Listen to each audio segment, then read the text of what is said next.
Manau, už laiką nelabai yra kas svarbiau. Nebent į vienatvį išgyvenimai, bet jie vis tiek remiasi tą patį laiką.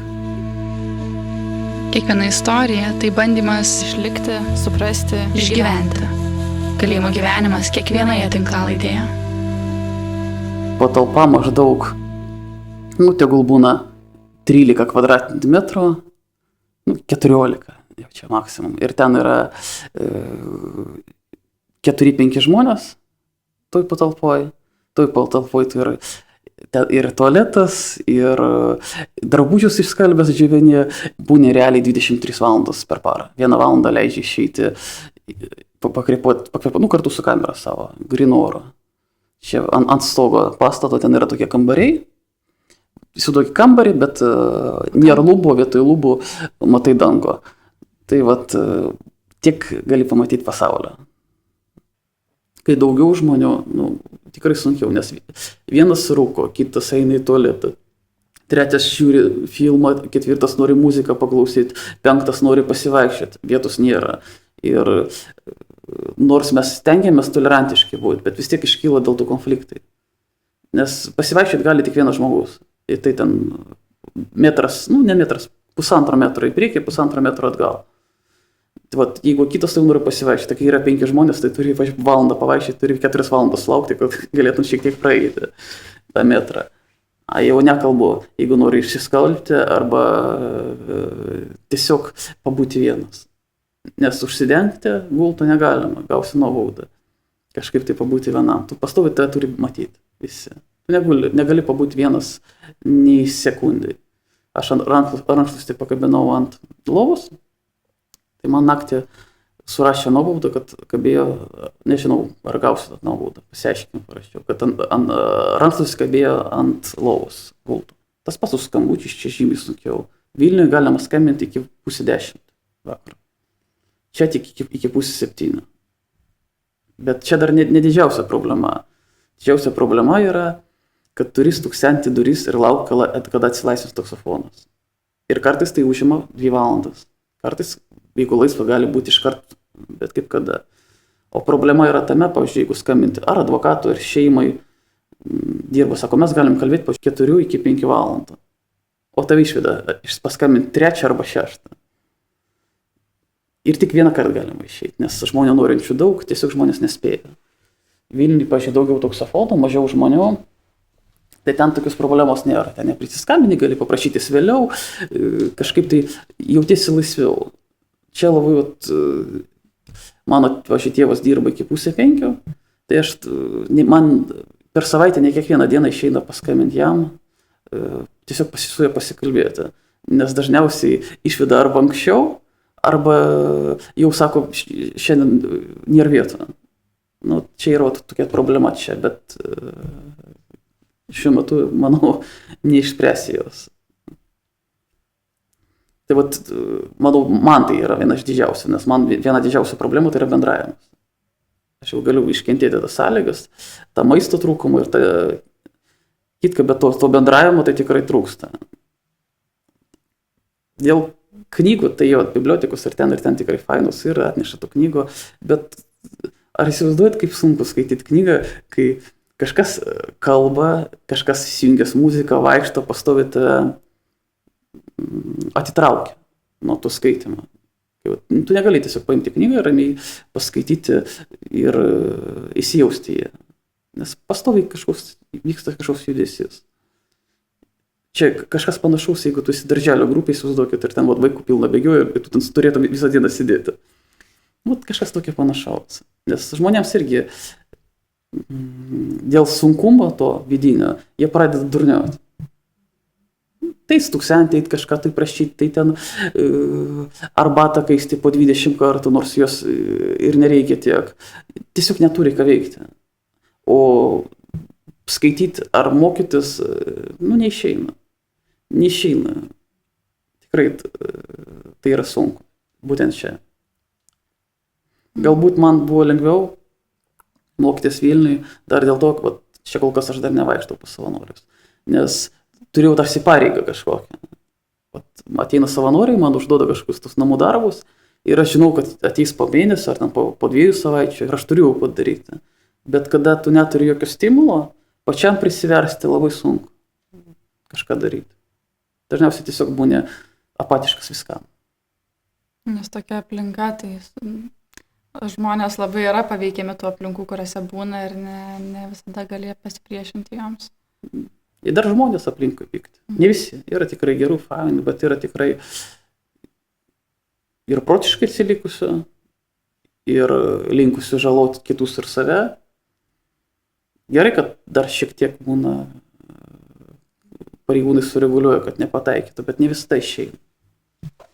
Nes dar įsivaizduoju, kad tam, kad kažką, tarkim, mokytumėsi, ar ten tą pačią anglų kalbą mokytumėsi, ar dar kažką darytum, tam reikia turėti energijos. Man atrodo, čia visa energija yra įdedama tam, kad tiesiog išbūtum su tai žmonėmis, jų visas emocijas kažkaip, ar tai atsilaikytum tom visom emocijom, tam visam, kad tam tiek daug resursų reikia išbūti tame sunkume, kad kažką daryti pozityvesnio, nėra resursų tiesiog. Nėra.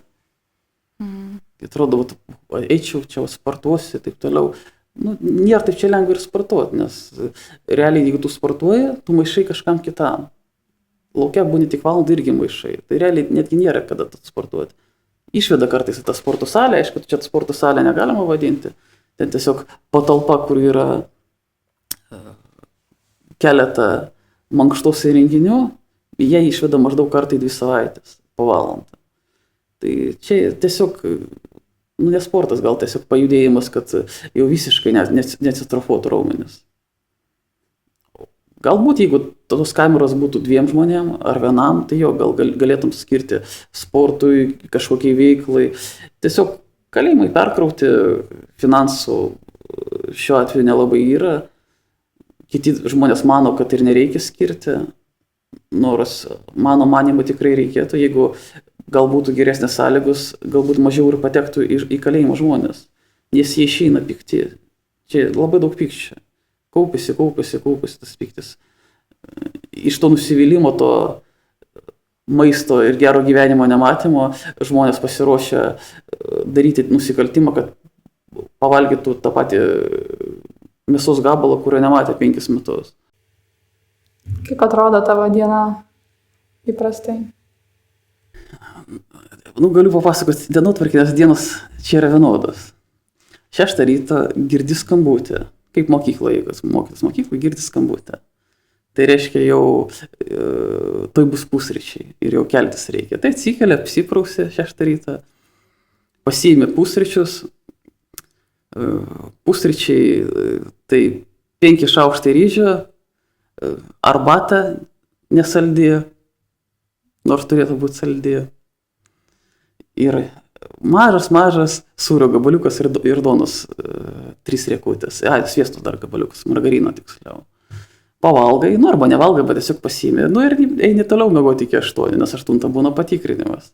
8 ryto turi išeiti į koridorių, ten stovi pareigūnai, keičiasi pamaina ir kaip tik stovi resocializacija, mūsų auklėtojai, gali prašymus paduoti, bibliotekai, susitikimus su ko nors, ten, ar ten šiaip kokie prašymai yra. Praeina patikrinti, bet čia labai greitai. Ir vėl, nori gali gultis miegoti, nori gali televizorių žiūrėti, jeigu jie turi. Ačiū Dievui, aš turiu televizorių, tai galiu nors žinias pažiūrėti.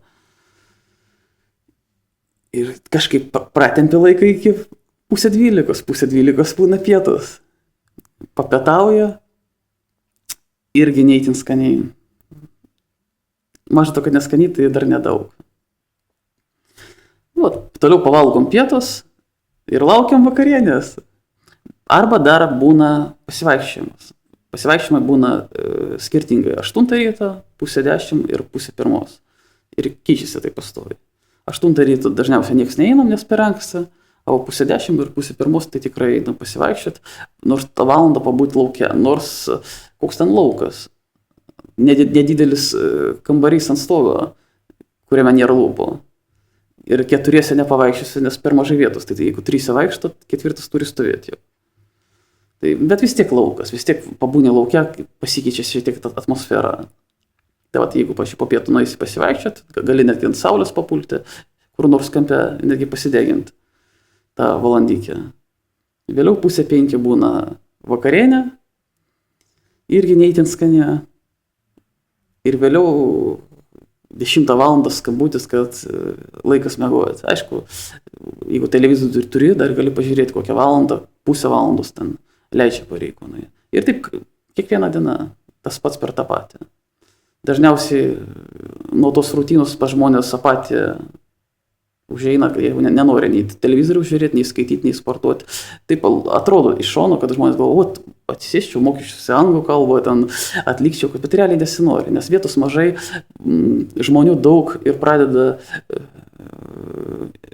viens kitą nervuoti.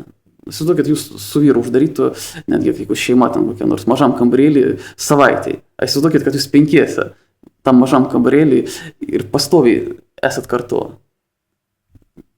Kaip nekeista, daug žmonių sako, kad labai jaučiasi vieniši kalėjime. Jo, kalėjime yra taip, kad tu niekada nebūni vienas, bet esi labai vienišas. Nes pakalbėti dažniausiai nelabai būna apie ką, nes tu nesi su žmogum, su kuriuo nori būti, esi su žmonėm, su kuriais tave pasodina. Tai atmosfera tai čia yra slegianti. Bet kadangi nieko negalima pakeisti, tai mes gyvenam taip toliau. Ar randi tada kažkokių būdų, ką veikti, kam yra įmanoma rasti kažkokios motyvacijos per tuos tarpus tarp valgių, tarp ryto vakaro? Motyvaciją duoda dažniausiai kiti žmonės. Labai, nors realiai mes turėtume daryti dėl savęs, bet dažniausiai visi darome dėl kažko. Vieni sportuoti pradeda, nes kažkokia draugė susiranda, kiti mokytis, nes tikisi arba atsiranda draugai ten ar šeimos nariai, sakė, išvažiuosi į užsienį, pradėsi dirbti, gyventi, tai jie pradeda gauna tą motyvaciją. Nes realiai ta ateitis labai miglota, netgi jeigu turi metus ar 2 turi ar 3. Nes visų pirma nusistatymas į kalinius žiūrima neįtin gerai. O jeigu dar ilgiau pabuvęs, atitrūksti nuo to gyvenimo, nematai prasmės stengtis.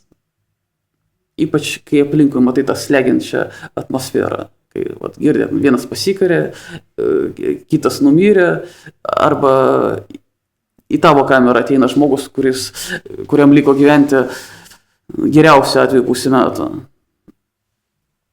Tai neįtin jauties gerai. Šiuo atveju buvo įmetę pas mus žmogų, kuris serga živu, jis sveria apie 35 kg, pats nueiti iki tualeto negali, atsikelti negali, jam reikia keisti pampersus. Tai mes rašėm gerai, mes rašėm prašymus, kad išvežtų ligoninę, duotų slaugą, bet kol viskas sutvarkė, užėmė apie 2 savaitės. Tai šiuo atveju tiesiog mes jį prižiūrėjom 2 savaitės. Mes jį nešėm į dušą, mes jam padėjom nueiti į tualetą, vertėm valgyti, nes per 3 dienas jis suvalgo geriausiu atveju 2 sumuštinius ir atsigeria lašelį vandens, nes nevalgo nieko, tiesiog žmogus miršta. O pareigūnai nors jie ir nori padėti, bet dažniausiai viens nuo kito, čia reikia kreiptis pas medikus, medikai reikia kreiptis pas režimas reikia pas direktorių. Tai tas 2 savaitės rašėm, kol pagaliau sutvarkė dokumentus, davė jam slaugą ir išvežė į kalėjimo ligoninę. Bet realiai jo nieks neprižiūrėjo išskyrus mūsų. Bet tai irgi šiek tiek duoda tą spaudimą, nes galvoju, gali ir su taim taip atsitikti. Ir jeigu nepasitaiks žmonių, kurie tau padės aplinkui, tai realiai nieks ir nepadės. Tai atmosfera čia yra slegianti, laikas vėliau pasitikėsi, kaip jis bėga, bet bėga jis tikrai lėtai, o to džiaugsmo labai mažai. Kaip išgyveni šitame? Viltis žmonės padeda. Aišku, šeima tai daugiausiai. Mano iš mamas pergyvena, sako, tik žiūrėk, nepasidaryk savo nieko, nes labai daug žmonių čia tikrai pasikarė arba nusprendžia palikti kažkaip kitaip šį gyvenimą, nes tiesiog neištveria šio spaudimo. O padeda palaikymas. Tas pats ir savanoriai, kurie ateina, tu šiek tiek atitrūksti nuo to ir matai, kad į tave nežiūri kaip į kažkokią blogį įsikūnijimą. Nes dažniausiai nėra ten blogų ar gerų žmonių, tiesiog yra žmonių požiūris. Jeigu žmonės tave mato blogą, tai jis ir lieka ir toliau tas blogas žmogus. Tiesiog neduoda tos galimybės, to antro šansą, ar trečio, kitiems netgi 10, nes jis nemato kitos išeities. O dabar tikrai pradeda šitai keistis, pradeda vaikščioti savanoriai, kažką anglų kalbą mokytis kitur, tiesiog pabendrauti, nes kartais reikia tiesiog pašnekėti. O kai tu neturi metus ar net ilgiau jokio žmogaus, su kuriuo galėtum pasišnekėti, nes kai būtų keista, Šiaulių kalėjime šiuo metu psichologų nėra, nes niekas nenori dirbti. Yra tik viena psichologė, kuri dirba tik su naujais žmonėmis, kurie atvyksta ten 3 minutės užpildyti dokumentus ir viskas, o šiaip psichologo nėra. Tų savanorių irgi nėra daug, tai dažnas žmogus, kai reikalinga kažkokia pagalba, tai jis jos ar negauna. O dar jeigu papulsi į kamerą su neįtin draugiškai žmonėmis, tai žmonės tiesiog neranda kitos išeities, tai kaip tik galvoju, geriau aš jau pabandysiu paspausti resetą ir atnaujintą gyvenimą. Ir išeina. Per mano tos 2 metus 4 mėnesius tai pasikarė gal kokie 7 žmonės. Aš nekalbu apie bandymus, kalbu, kur jau išėjo iš gyvenimo, apie 7 žmonės. Tiesiog neištveria to. Nemato tos ateities, nors kartais reikėtų tiesiog pasikalbėti. Kitiems atrodo, gal ir neverta tai kalbėti. O kam?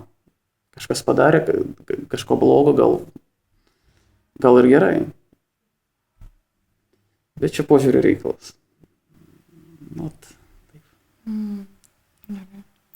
Ačiū, kad tai pasidalinė. Noriu trumpai įsiterpti ir pasidalinti, kad projektas Išgyvent turi ir savo tinklapį. Tai kviečiu apsilankyti išgyvent.lt be lietuviškų raidžių ir ten pasiskaityti daugiau apie projektą, sužinoti apie galimus būdus prisidėti bei susipažinti su Išgyvent merču.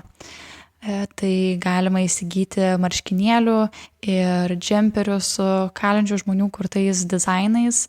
Ir kiekvienas iš tų dizainų turi savo istoriją ir vėlgi apie ją galima pasiskaityti tinklapyje išgyvent.lt.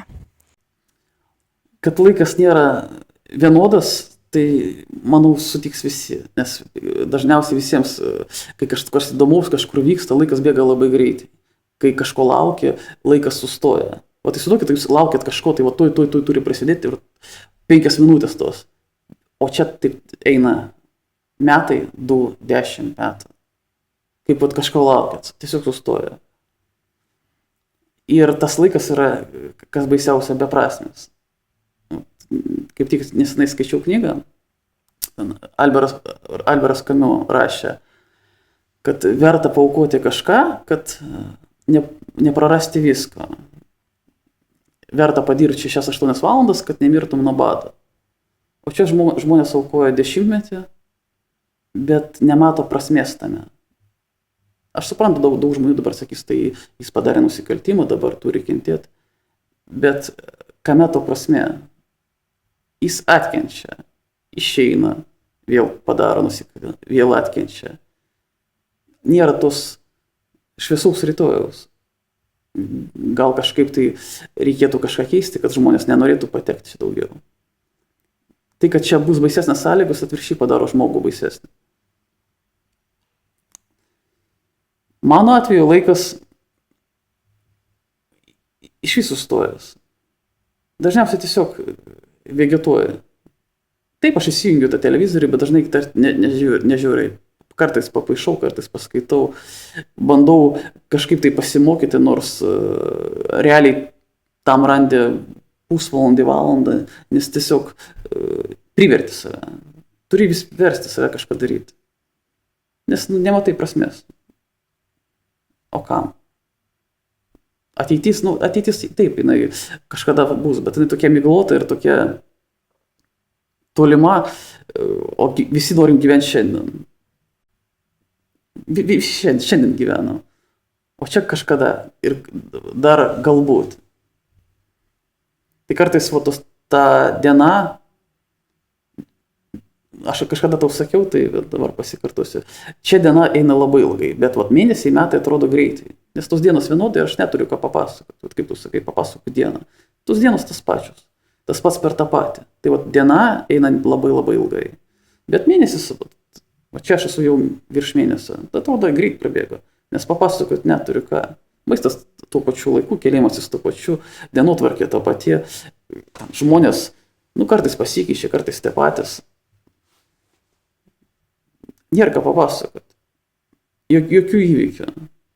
Nebent čia kažkas ten ar pasikorė, ar ten susimušė, ar į laisvę išėjo. Bet tai nėra tokie dalykai, kurie būtų svarbus. Gerai ten, jeigu ten randi kažkokią užsiima veiklą, bet jų yra tiek mažai. Bus ten į mėnesį kartą, ar 2 kartus. Tai įsivaizduokit, 2 kartus į mėnesį išeisi ten pasimokyti tų anglų kalbos. Jo, čia džiaugsmas, bet čia labai mažai. Tu būni šiek tiek, ne tai kad laimingas, bet šiek tiek geriau 2 valandas per mėnesį. O tos dienos yra tas pats. Gal dar gali laimingas būti, kai mėgi, nes gali nukeliauti kažkur kitur.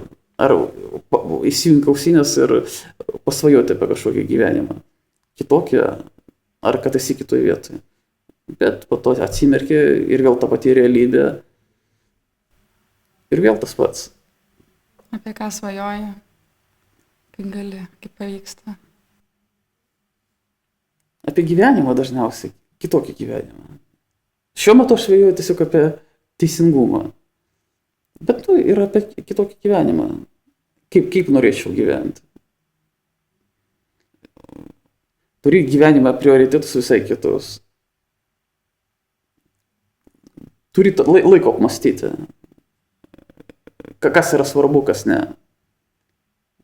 Ypač, kada atlieki bausmę ir pradeda mirti artimi žmonės, tada kitaip pradeda vertinti visai juos. Nes atrodo, išeini ten reikia dirbti, užsidirbti pinigus, atstatyti tai, ką praradai. Bet po to pažiūrėk, kad tie pinigai nėra taip ir svarbu. Tas maistas irgi nėra svarbus, drabužiai tai nėra svarbus. Kas svarbu? Artimi žmonės. Nes darom dėl kažką, tai dažniausiai dėl kitų nuomonės. Tas pats ir čia žmonės. Atrodo, kalėjimą vis tiek, reikia apsirengti kažkokio firminę drabužį, kad nepagalvotų, kad kažką. Bet realiai tai viskas nesvarbu. Tada, kai tampi 24 valandas uždarytas, pamatai, kad drabužiai, maistas, daiktai, pinigai visai nesvarbus. Svarbus tik artimi žmonės, bendravimas, požiūris į tave. Ypač jeigu dar nusisuko nuo tavęs, lieki vienas, tu supranti, kad visas gyvenimas beprasmis. Aš džiaugiuosi, kad pas mane yra šeima, kuri palaiko. Nes taip, tiesiog vegetuoja. Nematai prasmės gyventi. Aš suprantu žmonės, kurie išeina, netgi aš žinau tokius žmonės, kurie nenori išeiti iš kalėjimo. Nes jie mato, kad gyvenimas laisvė jiems yra beprasmės. Žmogus vyresnio amžiaus sako, aš jau nieko neturiu iš gyvų, jis yra vienas, pradėti gyventi. Jie nemoka. Čia jums atrodo lengvai užeiti į banką, atidaryti bankininkystę, o žmogus nemoka, nei kartų su to nesusidūrė. O žmonių, kurie jį išmokytų, to nėra, tai jiems lengviau sėdėti kalėjime. Yra tokių žmonių. Ar jautiesi, kad gyveni, būdamas kalėjime? Kartais. Nėra tai, kad visada jau būtų blogai. Kaip be būtų blogai, visada yra tos šviesos spindulėlis. Kartais ar šeimoje kažkas gero nutinka, ar aplanko kažkas, tai arba netgi pas tavo kolegą kažkas atsitiko gero. Ar gimtadienis kažkoks atšventėt viens kitam, argi tave pasveikino kažkaip gerą žodį pasakė. Tikrai būna tų ir linksmų dienų, būna ir pasijuokia iš kažko, tai nebūna taip, kad visada yra blogai. kaip be būtų blogai, vis tiek prisitaikai prie tų sąlygų ir vis tiek stengies nors iš kažko pasidžiaugti. Aišku, tai būna labai retai ir žiūrint į bendrą vaizdą, tai labai mažai to džiaugsmo. Bet būna, irgi būna, kažkur sudalyvauji, kažkur tai nueini, paskambini, pasijuoki iš kažko. Tai tikrai būna tų linksmų dienų. Ar ten kaip pagamini kažkas skanaus. Bet tai retai, dažniausiai būna, kad žmonės finansų čia neturi, minimaliai. Dažniausiai labai mažai žmonių, kurie turi tų finansų, gali apsirūminti tuo maistu. Dažniausiai žmonės gyvena nedavalgę dėl to piktėlių, alkani žmonės visada piktė. Ir to džiaugsmo mažai. Bet būna, tikrai būna. O tai ką reiškia tada gyventi, nes laisvėje, man atrodo, gyvenimas jis sukasi aplink darbą, kažkokį pastovų veikimą, kad pastoviai esi kažkokiame judesyje, veikime, ten įvyksta daug ir su draugais pasibūni, ar ten vaiką augini, ar kažkas, ir tas gyvenimas lekia ir jis būna fiksuojamas ten telefonų nuotraukomis kažkur. Visada vyksta veiksmas, daug prisiminimų. Arba kad ir paskui rutina gal kažkokia įsijungia, bet vis tiek lyg ir vyksta tas gyvenimas. O kalėjime atsidūrus, kaip pasikeičia supratimas, ką reiškia gyventi? Į tų požiūrių, kaip tu sakai, tai gyvenimas sustoja. Bet gal pasikeičia požiūris į tai, ką reiškia gyventi? Nes gal gyvenimas nėra apie lėkimą ir apie darbus. Dažniausiai tai yra tiesiog laukimas kažko tai. To, kaip tu įsivaizduoji to gyvenimo, tokio gyvenimo nėra. Nes dažniausiai tu nieko neveikia. Tu tiesiog kažko lauki, kažką svajoji, kažką darai, bet vis tiek čia irgi gyveni. Čia tikrai žmonės ir vieni sukuria šeimas, kiti išsiskiria, kiti baigia kažkokius mokslus, išmoksta užsienio kalbas. Yra žmonių tikrai, kurie tą laiką išnaudoja. Galbūt čia ne tai, kad gyvenimas, tu tiesiog tą laiką išnaudoji ateičiai. Ta pačia, anglų kalbą mokusi, galbūt man prireiks ateičiai. Nes būtent čia gyventi, labai sunku. Ar ten kažką tai sukurti. Aš pažįstu žmonių, kurie yra knygų parašę, bet dažniausiai jos būna liūdnos ir tiesiog papasakotus išgyvenimus vidinius. Ne, kad gyventi žmonės nėra, kad gyvena. Jie tiesiog tam tikrą laiką vegetuoja. O jau išmesti iš čia jau kaip pasiseka. Yra žmonių ratas, tai žmogus ir liks laisvės, bet jeigu nėra tų žmonių rato, kurį jį palaiko, dažniausiai jie visi ir grįžta atgal. O tada, kur minėjai, kad kartais, kai vyksta kažkas, ar tik tave pasveikina, ar šeimoje gal koks nors gimtadienis, ar susiskambinat vėlgi išgirsti, kas įvyko, ir tie būna tokie šviesesni momentai, ar tas jausmas, kuris tuo metu apima, ar tai susisiejo su tuo jausmu, kad ką reiškia gyventi, ar čia yra tik tai, tiesiog šviesus momentai, bet gyventi tai turbūt gyventi, tai ir skausmą jausti gyventi, ir nuobodulyje būti. Žodžiu, bandau suprasti, ką reiškia gyventi. Aišku, gyventi ir džiaugsme, ir varge, gyveni tada ir tada. Galbūt netgi čia labiau vertini tą džiaugsmą. Nes aš jau, kadangi čia esu antrą kartą, žmonės nežino, tai kai išeini vertini tos dalykus, kur anksčiau nevertini. Man netgi sako, kad čia tu gali džiaugtis, kad voverytė bėga ar lapas nukrito. Paprastas žmogus eina, nukrito lapas, ar tam žiedas, žydi ir žydi. Bet įsivaizduokit, kad tu nematei 5 metus ar 6 žydinčios gėlės. Tikrai faina, pamatai gėlę, žiūrėjau, kiek graži gėlė. Ir tu gali džiaugtis kažkokio, kaip vaikas, kažkokio, netgi išsimaudyti ežere. Žmogus sakys, čia tiesiog išsimaudyti, čia nėra jokio džiaugsmo. kada galbūt žmogus ir džiaugiasi tada, kada kenčia. Ir Jani. Kada vat, patyrė tą didelį nelaimę, jis mato kitur tą laimę. Kada gyveni tam pilkume, tai dažniausiai viskas pilka ir yra. Nes kai tu prarandi viską, pamatai iš to kampo to baisiausia, tada pamatai, kad pasirodo mano gyvenimas nėra toks blogas.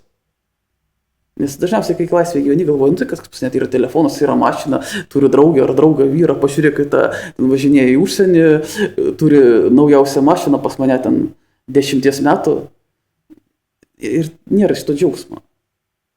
O kai prarandi viską, gyvenimas sustoja, pradedi džiaugtis tiesiog lietumi, kad laukia gali eiti per lietų, ar pasėdėti ant suoliuko, pažiūrėti dangų, pamaitinti paukščius. Kažkokie tokie dalykai, kur seniau net nebūčiau pagalvojęs apie tai. Prisimenu, nuvažiavom prie ežero ir ten taukančių buvo maitinti. Buvo ten labai linksma, nes ten apsupo tos antis, net ant žmogaus lipa. Anksčiau galvoju, kas čia yra tas antis maitinti? Ar čia kažkoks džiaugsmas? Ar džiaugsmas ten tiesiog pasivaikščioti kažkur. Pasivaikščioti, pakalbė, pabendraujam, nueinam į kavinę, išgeriam kavos ir pašnekam. Tiesiog pabendravau. Bet kada nėra to bendravimo, atrodo, kaip faina, aš galiu pabendrauti, aš galiu nueiti, aš galiu tiesiog atidaryti duris ir eiti bet kur. Jo, ne visi galbūt, bet labai daug žmonių išmoksta džiaugtis akimirką. Bet tame yra, ir kalėjime yra vienas toks minusas. Vienas dalykas, kad vieni išmoksta džiaugti akimirką, o kiti praradę viską, nori atsigriebti.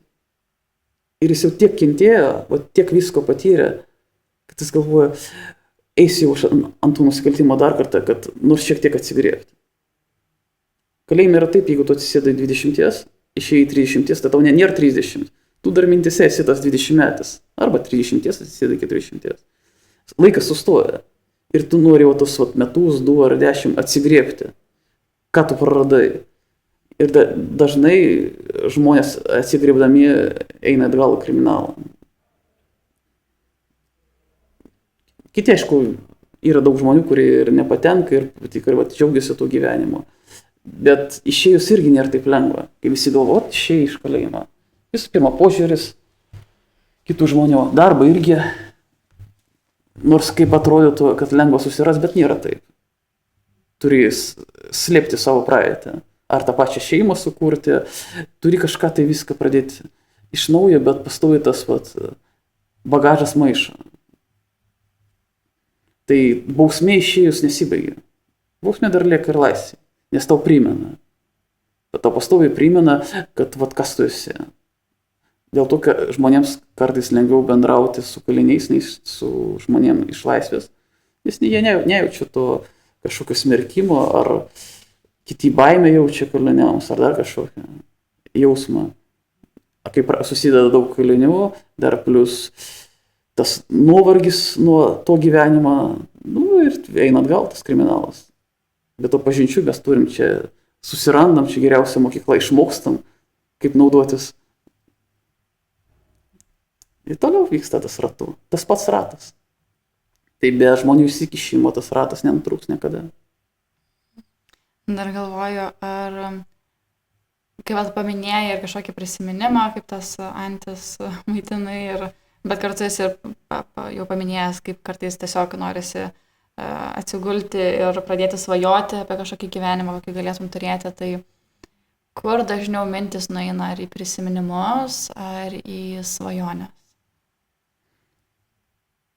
Svajonės. Prisiminimai nublanksta.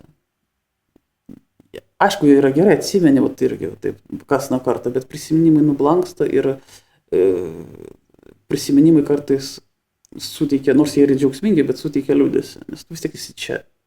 Čia tas pats, gal jums aiškiau, kad būtų apie žmogų, kuris mirė.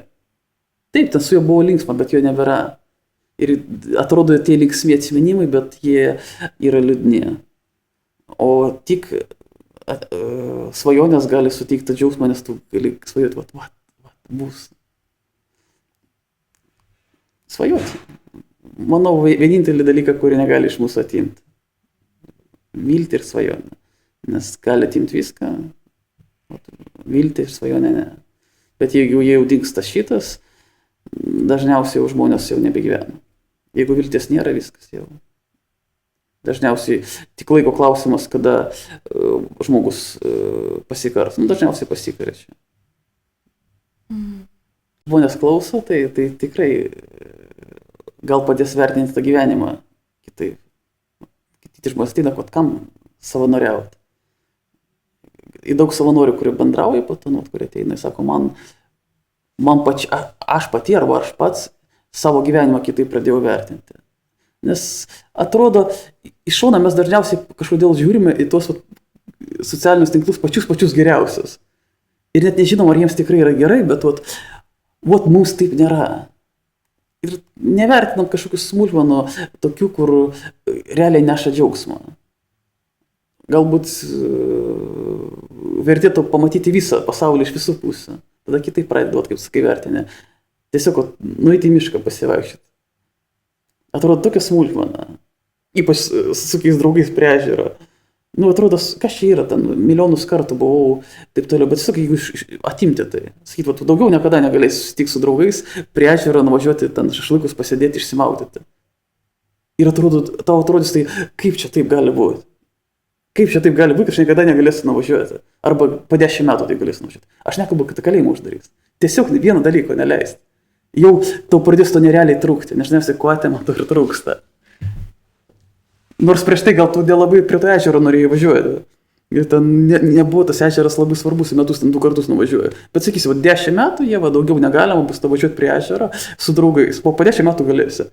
Tu kiekvieną kartą galvosi, bet greičiau tos 10 metų galėsi prie ežero. Nors tu turėsi kitų užsiėmimų milijoną. O čia atima viską. Bet neduoda tau nieko už tai. Jeigu duotų kažką, tai kažką kito, tai jo gali pakeisti. O kalėjime juk nieko neduoda. Jie viską atima iš žmogaus, bet neduoda nieko. Net ta viltis realiai miršta. Nes tas išėjimas visi žmonės galvoja, čia labai džiaugsmingas dalykas. Ne. Streso kiek. Taip, jokio džiaugsmo. Atrodo, aš atviros išėjau, tikėjausi, ta diena ateis. Ne, nes nežinai, kaip toliau gyventi. Kurio keliu geriau pasukti. Pasiūlymų, yra tų pasiūlymų. Ir gerų, ir blogų. Bet kaip pradėti gyventi, tu nežinai. Nors jau saugia visi žmonės, atrodo, ir praėję tą gyvenimą apsiskaitę. Bet realiai vis tiek daro tas pačias klaidas. Man atrodo, mūsų prigimtis yra klysta. Klystam, mokomės, savo klaidų mokomės ir nesvarbu tau, ar tau 20 ar 80. Dar galvoju, šiaip, ką pasakojai, kad kalėjime gyveni nuo vieno, ten, tarkim, nuo pusryčių iki pietų, nuo pietų iki vakarienės. Tai šiaip, ir laisviai, nebūtinai bent jau aš tai negyvenu nuo pusryčių iki pietų, bet, pavyzdžiui, Kalėdos, Velykos ir vasara tokie, kažkokie metuose keli laikotarpiai, ar tai datos, kurios taip stipriai apibrėžia ir taip, tos skirtingus laikotarpius. Ir galvoju, ar yra irgi kažkokių datų ar laikotarpių, kurių vertė išliko ir būnant kalėjime, kažkokie tie ar tai ritualai, šventės, ypatingos datos, kas įprasmina laiką kažkiek. Dažniausiai Kalėdos čia liūdna šventė. Visų pirma, šeimos šventė, čia šeimos nėra. Dažniausiai 60% žmonių ir pinigų neturi, kad kažkokį stalą padaryti. Dažniausiai čia yra ta pati diena, bet žinant, kad visi švenčia. Čia tas pats, kad jeigu jūs būtumėt labai alkanas ar alkana ir nueitumėt į kažkokį restoraną ir žiūrėtumėt, kaip visi valgo. Tai jausmas maždaug toks. Ir dar visi labai džiaugiasi. Tu kamputį kažkur sėdi, nuaustas. Tai čia nėra tikrai džiaugsmingos dienų šventės. Paskambini artimiesiems, pasveikini ten su šiom šventėm, jie visi prie stalų, visi džiaugiasi, o tu ne. Aišku, būna ir čia padarai tą stalą. Būna, bet ar jis suteikia tiek džiaugsmo? Ne. Tiesiog galbūt padeda šiek tiek lengviau. Būna pasidaro tą stalą, būna stalą, gal čia didelį žodį stalą. kažką tai nuperka.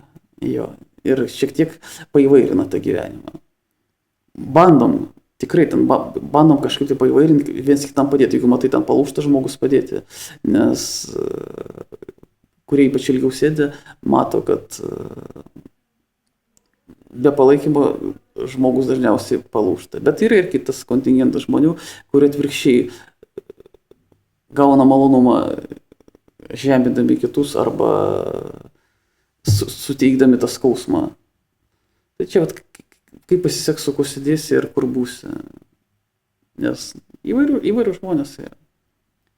Ar yra tada, tai kaip supratau, Kalėdos liūdnas momentas, ar yra kokių nors kitų datų, gimtadienis, ar dar kas nors, kas vis tiek turėtų reikšmę, ar visos tos datos jos taip liūdnumo apsipina? Nu, gimtadienis tai realiai kasmet tampi senesnis. Čia šventi tai, kad tu tampi senesnis.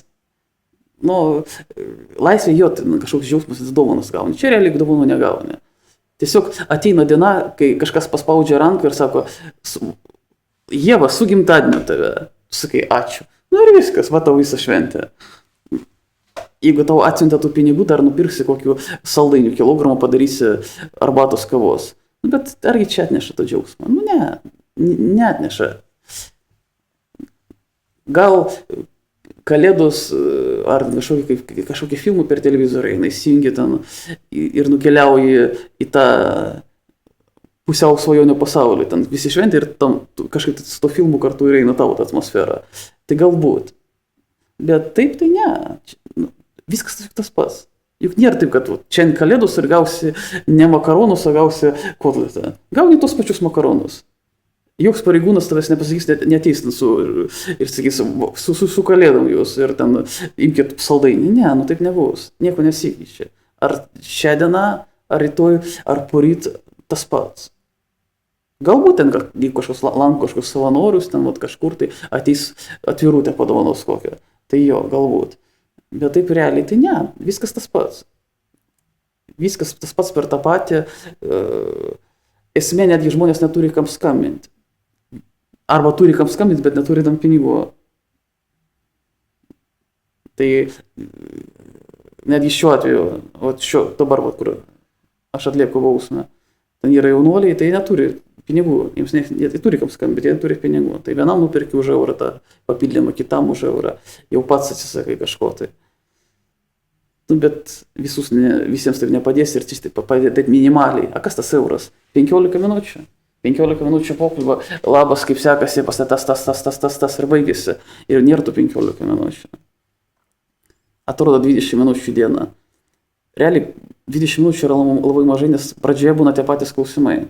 Kaip kas naujo, ar viskas gerai namie, ar tas gerai, tas gerai, tas gerai. Ir po to ten šiek tiek to pokalbio ir pokalbis baigėsi. Jo, gal labiausiai ko trūksta, tai to bendravimo. Būtų tas bendravimas, tu nuo to pasaulio netitoltum. Tu grįžti kažkokį naują dalyką, naują darinį. Ir turi prie jo prisitaikyti, bet tavęs niekas nemoko kaip prisitaikyti. Paminėjai, kad nutolsti nuo to pasaulio. O koks pasaulis kalėjime yra, jeigu taip, nežinau, per metaforą ar per kažkokį, kaip jaučiasi pasaulis kalėjime. Daug papasakai, visko daug papasakai, bet kažkokį tokį susumuojantį. Čia pasaulis yra kitoks. Netgi, gal kad aiškiau būtų, kaip vieni sakė, mokykloje mokėsi buvo vienaip, universitete kitaip, tam kažkokiu stovykloje buvo kitaip, ir vienur geriau, kitur blogiau. Tai visi tokia stovykla, kur yra žmonės gan priešiški. Tu turi tiesiog išgyventi. Kiekvienas išgyvena savaip. Žmonės, daug žmonių yra pikti. Arba tiesiog jiems nėra ką veikti. Nėra ką veikti. Nu ką padarysim? Nu, kalbėsim tą, nes kalbėti nėra apie ką. Nu, jeigu tu sėdi 3 metus niekam neskambini. Su nieko nebendrauja. Nu, apie ką tu kalbėsi? Gali kalbėti tik apie kaimyną. Ir va tas, pažiūrėk, koks blogas, o tas, ar susimušti, ar kažkokį juoką padaryti. Nu, daugiau nieko. Žmonės tiesiog, juk žmogus nestovi vietus, arba eina aukštyn, arba degraduoja. Tai čia dauguma degraduoja. Tas degraduoja gan žemo lygio. Ta aišku reikėtų keisti. Žmonės nemoka elementarių dalykų. Aš netgi stebiausi, kartais galvoju, ar jie apsimeta, ar tikrai nežino tokių dalykų. Tu praeik paklaus, kas Lietuvos prezidentas. Pusė, ne pusė, bet labai daug žmonių net nežino. Ar kažkokių tokių elementarių dalykų, kaip gyventi. Man atrodo, čia reikia tokių, kuriems kursus baigti, tiesiog jie net nežino, kaip drabužius išskalbti. Labai daug nežino, kaip sako, gali man įjungti skalbimo mašiną, aš nemoku. Nors šiaip yra laisvė vyrų, kur nemoka, bet čia jų gan daug, kurie nežino, kaip įjungti skalbimo mašiną, ar kaip kiaušinį iškepti, ten aš nekalbu kažką daugiau. Jie nemoka. Tai kur, jeigu tu nemoki elgtis elementarių dalykų, kaip tu gali gyventi laisvėje? Juos tiesiog niekas nemokė. Ar yra dar kažkokių finalinių minčių? Nu, kas klausys, tai gal būtų tikrai įdomu prisijungti prie savanorių. Manau, ta patirtis gera kiekvienam. Nes jie pamatytų kitą gyvenimo pusę, galbūt lengviau būtų ateityje gyventi. Vertinti ir tą laisvę, ir tą gyvenimą kitaip. Ir to žmonės gal kitaip žiūrėti. Gal, manau, ir mažiau to nusikalstamumo būtų, jeigu atbuvę bausmę žmonės turėtų galimybę pradėti naują gyvenimą. Gal šiokią tokią paramą. Kvieti savanoriauti. Jo, kviečiu savanoriauti. Kaip dabar, su kokiam mintim? Laikas praėjo greitai, nežinau, ar pasakiau viską taip, kaip norėjau pasakyti. Norisi vis tiek pasakyti, kad žmonės išgirsta. Kažkas pasikeista. Aš suprantu, kad čia nepasikeis kažkas, tai labai jau iš esmės, bet jeigu ten nors 10 žmonių kitaip pradės žiūrėti, tai jau vis tiek kažkas. 10 ten žiūri ir pasaulis geresnis tampa. Norisi šiek tiek to gėrio šiuose džiungliuose. Čia tokios, kaip jeigu žiūrėti, čia tokios džiunglės, kur turi išgyventi tarp žvėrių. Tu norėtum tiesiog gyventi.